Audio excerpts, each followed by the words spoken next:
কৃষক জাকির হোসেন রাজা বলে ডাক দিলে এভাবেই সাড়া দেয় হাঁসটি। এমনকি এলাকার চায়ের দোকানে চা খায় মনিব জাকির হোসেনের সাথে। পড়াশোনা করবা? আচ্ছা, ঠিক আছে। রাজা হাঁসটি বর্তমানে ক্লাস 3-তে পড়ে। ঠিকমতো পড়াশোনা শেষ করলে বিশ্ববিদ্যালয়ে পড়ানোর ইচ্ছা আছে হাঁসটিকে। পিরোজপুর জেলার নাজিরপুর উপজেলায় পূর্বযুগিয়া গ্রামে কৃষক ও দিনমজুর জাকির হোসেন যেখানেই যাবে রাজা হাঁসটি তার সাথে সাথে যাবে। এই হাঁসটাই ডাকলে চলে আসে না? তাই আমরা ছুটে এলাম জাকির হোসেনের কাছে। তার কাছে শুনবো ও দেখব রাজা হাঁসের অদ্ভুত এই কর্মকাণ্ড। আমি নাম রাখছি রাজা।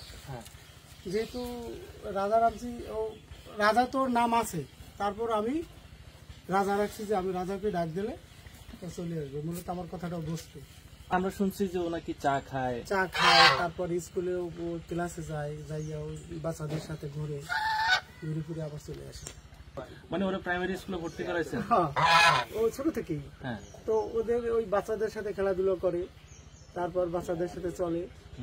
বিশেষ করে আবার আমি যাই যখন, তখন ওই ক্লাসে যাই, ও যায়।